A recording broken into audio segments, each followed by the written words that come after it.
Yan.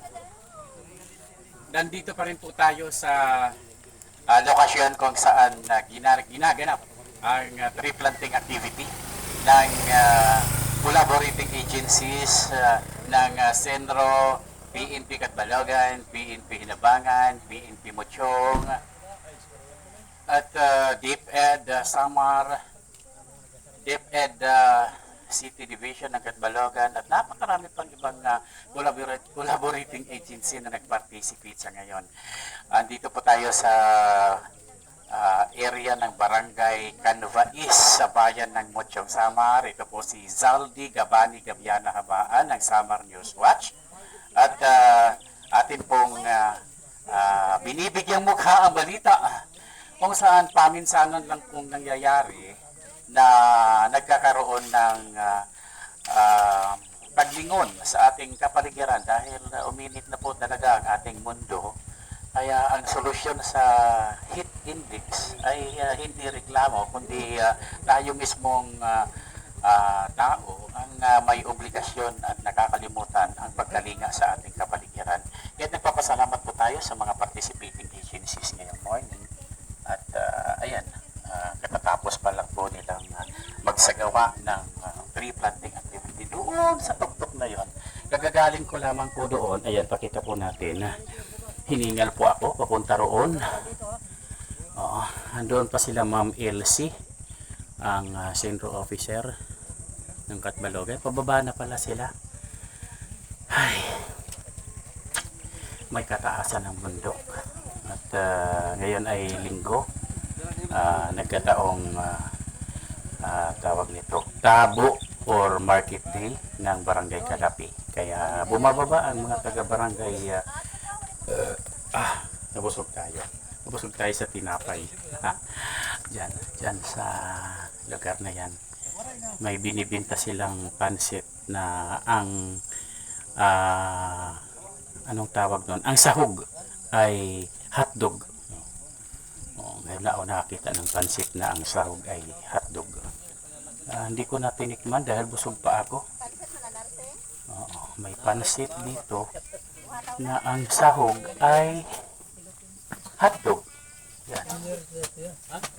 Kala ko nga yan mura lang ang order. Nasa 20 pesos lang.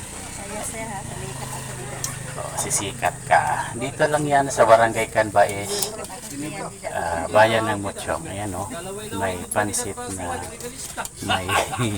may sahog na hotdog. Yan. Okay. May isda rin dito, binibenta. Ayan, lalaki o.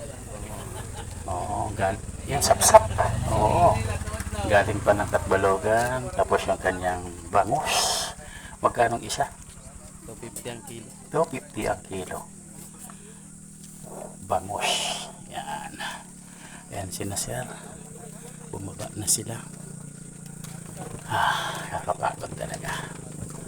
Napakagandang tingnan ang buong kapaligiran ng Barangay Canbaes. On that portion ay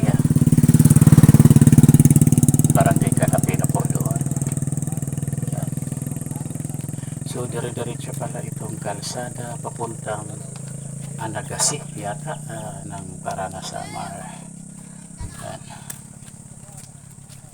Naalala ko lang, year 2017 nang umpisahan ang kalsadang ito. At yan, sa ngayon ay tawag nito, inayos na.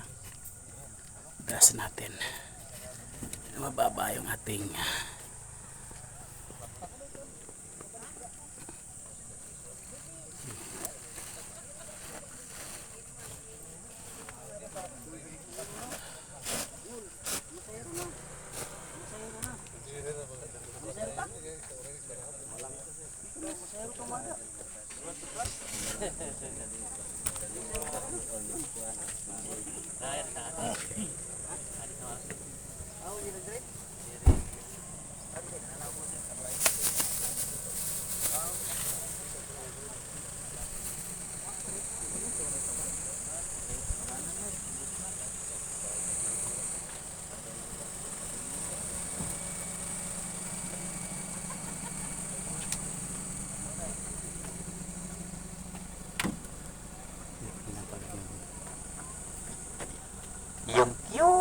pinya na nabili natin. Ayan o. Napaka-cute na pinya na yan. Yan sila sir. Galing pa ng lungsod ng Catbalogan. Nag-participate sila dito. Ayan.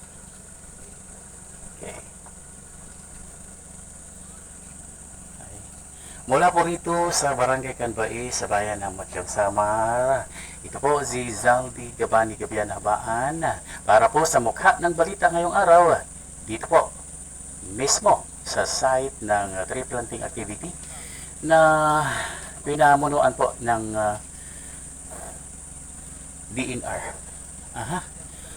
Huwag ko na natin putulin dahil mayroon palang nagbibenta ng tinapay dito. Ayan. Tamang tawa, yung mga katatapos palang magtanim ng Nara tree ay pwede silang bumili ng tinapay dito. Balit na kuya.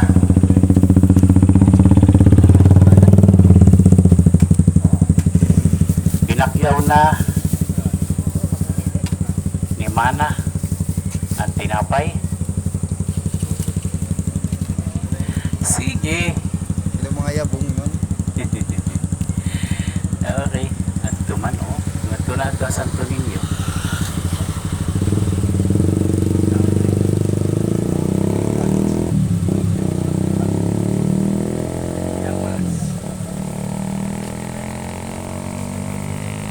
Antayin natin ang Miss Universe ng Barangay Canbais. Siya yan. Uy, matalino yan ha. Talagang ano yan. Hanga ako dyan. Professional yan.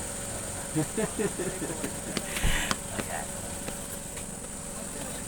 Yan ang Miss Universe ng Barangay Canbais. Mag-hi ka dito. Baya. PO.